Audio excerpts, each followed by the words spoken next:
മലയോര മേഖലയിൽ കൃഷിത്തോട്ടങ്ങൾ സർവ്വസാധാരണമാണ്. പക്ഷേ വ്യത്യസ്തങ്ങളായ 96 ഇനങ്ങൾ വിളങ്ങി നിൽക്കുന്ന കൃഷിയിടം വേറിട്ട അനുഭവമാണ്. ഇടുക്കി രാജാക്കാട് കൃഷ്ണൻ കണ്ടമംഗലത്തിന്റെ തോട്ടത്തിലാണ് ഈ കൗതുക കാഴ്ച. പച്ചക്കറികൾക്കൊപ്പം വിവിധ ഇനം പൂക്കളും വിളങ്ങി നിൽക്കുന്ന ഈ തോട്ടം കാണാൻ പ്രതിദിനം നിരവധി പേരാണ് ഇവിടെ എത്തുന്നത്.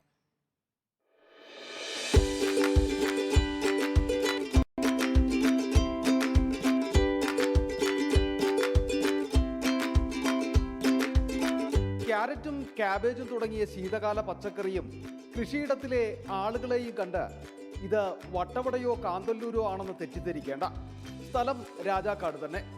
ഇവയെല്ലാം ഇവിടെ സമൃദ്ധമായി വിളയിക്കാമെന്ന് വ്യത്യസ്തമായ കൃഷിരീതിയിലൂടെ എക്കാലവും ശ്രദ്ധേയരായ ഇടുക്കി രാജാക്കാട്ടിലെ കണ്ടമംഗലത്ത് കൃഷ്ണനും ഭാര്യ രാധയും നേരത്തെ തെളിയിച്ചതാണ്. ഇത്തവണ ഇവരുടെ കൃഷിയിടത്തിൽ 96 ഇനം കാർഷിക വിളകളുണ്ട്. കടുകു മുതൽ ഏത്തവാഴ വരെ. അപ്പോൾ ഇതിനിടയ്ക്ക് വാഴ വരും, കപ്പ വരും, ചീനിപ്പള്ളി വരും, കൂർക്ക വരും, പാവൽ. ഇതെല്ലാം ഐറ്റങ്ങൾ കൂടുമ്പോൾ നമുക്ക് ഏതെങ്കിലും ഒരു ഐറ്റത്തിൽ നഷ്ടം വന്നാൽ അടുത്ത ഐറ്റത്തിൽ നമുക്ക് പിടിച്ചെടുക്കും. കാലാവസ്ഥ വ്യതിയാനം ഏത് സമയത്തും വരാം. ഈ വർഷം കാലാവസ്ഥ അത്ര അനുകൂലമല്ല നമുക്ക്. പിന്നെ കൃഷിഭവൻ്റെ സപ്പോർട്ടുണ്ട്. ഈ കൃഷിയിടത്തിൽ ഇപ്പോൾ ആളൊഴിഞ്ഞ സമയമില്ല.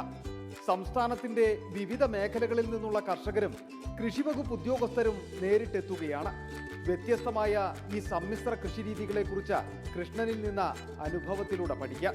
അപ്പോൾ ഓരോ കൃഷിരീതിയും എല്ലാവർക്കും പഠിക്കുന്നതിന് വേണ്ടി ഒരു മോഡൽ പ്ലോട്ട് എന്നുള്ള രീതിയിലും കൂടെയും ഈ കൃഷ്ണേട്ടനും രാധ ചേച്ചിയുടെയും തോട്ടത്തിൽ നിന്ന് നമുക്ക് കാണാൻ സാധിക്കും.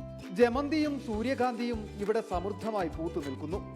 ഇത് കാഴ്ചയ്ക്ക് വേണ്ടിയുള്ളതല്ല, കീടരോഗ പ്രതിരോധത്തിന്റെ ഭാഗമാണ്. ഒപ്പം മറ്റൊരു വരുമാനവും. ഒട്ടും സ്ഥലം പാഴാക്കാതെ പാവലും വാഴയും കപ്പയും കൃഷി ചെയ്യുമ്പോൾ ഇതിനിടവിളയായി വിളയുന്നത് കടുകും കാന്താരിയും ചീരയും മറ്റു പച്ചക്കറികളുമാണ്. ഏതെങ്കിലും ഒരു കൃഷി മാത്രമാണെങ്കിൽ നഷ്ടമുണ്ടാകാൻ സാധ്യതയുണ്ട്. എന്നാൽ സമ്മിശ്ര കൃഷിയാണെങ്കിൽ ഇത് മറികടക്കുവാൻ കഴിയുമെന്നാണ് കൃഷ്ണൻ ചേട്ടൻ പറയുന്നത്. കൃഷ്ണൻ ചേട്ടനും രാധ ചേച്ചിക്കും പ്രണയം ഈ മണ്ണിനോടാണ്. ഈ മണ്ണിൽ 100 മേനി വിളയിക്കുന്നതാണ് ഇവരുടെ സന്തോഷവും. വീഡിയോ ജേർണലിസ്റ്റ് എസ് ശ്രീകുമാറിനൊപ്പം reporter Sandeep Rajakkad, in reporter, Idukki.